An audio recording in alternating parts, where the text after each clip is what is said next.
Well, hello everyone. I'm Clara Vasca. I'm Alice Luchford, and we're both liaison librarians at James Cook University Library. But before we get started, we would like to acknowledge the Australian Aboriginal and Torres Strait Islander peoples as the first inhabitants of this country and pay our respects to the traditional owners and elders, past and present, of the land on which we all stand today. For Alice and myself, in the Mabo Library, it's the Bindal and Wilgaroo peoples.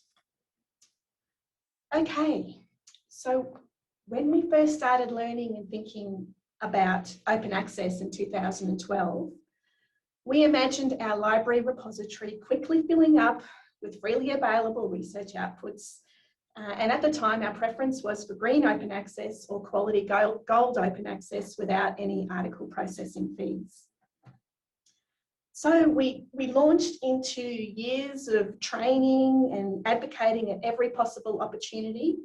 But by start of this year, we have managed to reach 24% open outputs in our repository.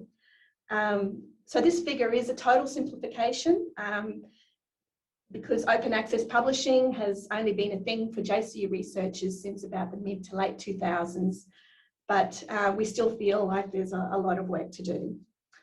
We do like to see the silver lining though, and consider any progress is good progress, but it seems likely we're getting a lot of nods from JCU academics that open access publishing is awesome, but it should be done by someone else. Okay, so when we were planning this presentation, we wanted to know about the international local context for open access, and the European Commission provides a fantastic global snapshot in that graph on open access publication by type globally. So we can see there's a lot of work to be done. In the Australian context, Kirkman and Haddo found that about 2/3 compliance with Australia's National Health and Medical Research Council funded researchers publishing via open access, but that there is a low level of author accepted manuscripts in repositories. And researchers such as La Riviere and Sugimoto have observed that engaging in open access publishing is really complex. Our researchers are likely confused by variations in terminology, copyright, licenses, reuse, policies, institutional incentives, repository guidelines, the quality of publishers, and just so much more. And it's within Australia that librarians with research support responsibilities, we play a key role in clarifying open access issue for our institution's researchers. So JCU Library has a number of strategies that are working towards greater open access compliance for our repository, including some powerful Open Access Week activities. However, probably our most successful strategy is that JCU researchers are required to showcase their 3 most significant publications and identify if they are open access, and if not, why not, as part of the JCU academic promotions form. So this inclusion of key open access criteria in the promotions process becomes a trigger for academics to engage in critical reflection on their publishing practices. So what's in it for the academics? We know that academic colleagues and mentors recommend that applicants make an appointment with their librarian. The reflection that is activated by filling out this part of the form often acts to trigger those conversations with library staff, at which point we help them understand if their publications are open access and how they can engage in open access publishing. This can include explaining what green open access is and how to refer to sites such as Sherpa Romeo to further understand publisher agreements and embargo periods and so on. These conversations between academics and librarians provide an opportunity for deeper engagement with open access concepts and is often a pivotal or aha moment in identifying motivation for open access publishing. We hope that these light bulb moment conversations may result in positive changes to an academic's research strategy and their publication strategy when it is realised that open access publishing could springboard future career benefits and impacts. So what's in it for the library? Of great benefit to the library is that during promotions rounds, open access is directly relevant to an academic due to the inclusion of this question in the form. Academics choose to go for promotion and then attend the workshops, reflect on their previous publishing, ask questions, contact the repository, catch up on their deposits, or even make an appointment with their liaison librarian. As a result, library open access advocacy perfectly intersects with an academic's interest in gaining a better understanding of OA and its benefits and impacts. Our hope is that academics will further incorporate open access publishing as part of their ongoing research strategy as a direct result of having those pivotal conversations with library staff. So the library would need to run a research project to see if open access promotions engagement leads to an ongoing change in a researcher's publishing behaviour.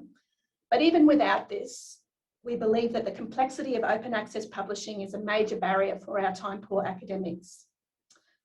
What we hope is that in the future, strategies such as Plan S and the open science movement will lead to greater normalisation of open access publishing for research outputs across academia and provide additional motivation for our academics. But in the meantime, we consider our glass half full.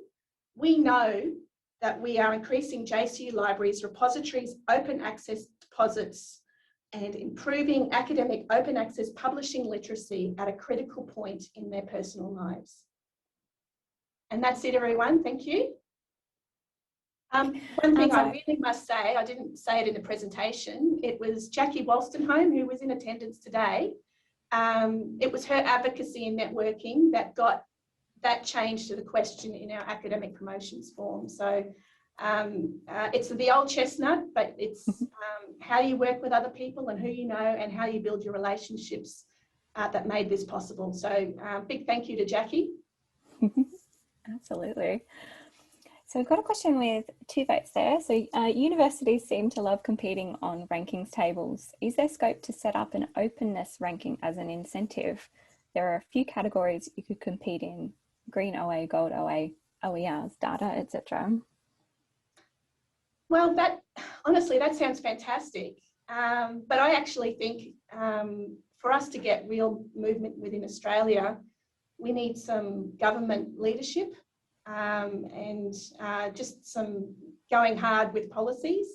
And from there, these rankings could come and we could get people excited about achieving well in these rankings. Mm. Yeah, and so was there much other response from academics? You mentioned that you had sort of more appointments and that sort of thing. Was it a positive response from the academics? Oh, very much so. We're very careful about keeping our conversations with the academics confidential, and this is iterated to all librarians at the start of every promotions process. And so we're Switzerland, and we have really high value interactions with the academics at this time. So normally these promotion rounds run in the middle of the year. The current round, because of COVID, is running over the summer period. So we're actually getting a lot more queries because academics have more time. So I don't know if that's sustainable going forward. But, we might have to put some brakes on it if we're going to have this level of engagement. But at the moment we're coping, and I think Janet in her previous presentation talked about how the learning and teaching engagement with systematic reviews and her project started in a promotions conversation with an academic, and that's how we treat it. These conversations flow seamlessly across anything that interests the academics and gives us an opportunity to advocate for the library in whatever is most sensible at that time. Brilliant. And maybe we'll just squeeze in one more before our break. So until metrics like citation and journal impact and H-index, etc., are not given such priority in academic promotion rounds, will researchers ever be incentivised to publish OA? Well, we actually try and downplay H-index at JCU. And that's, again, thanks to leadership by Jackie Wolstenholme, who trained both of us, and has been accepted by our research office as well. So yeah, it's all about the article metrics. But we recognise we're still small cogs in the bigger JCU research wheel. So we're doing our best to push the message out. But, you know, it needs to be picked up by senior management at critical points like the promotions form to make it real, you know, to give people real incentive to act in a certain way.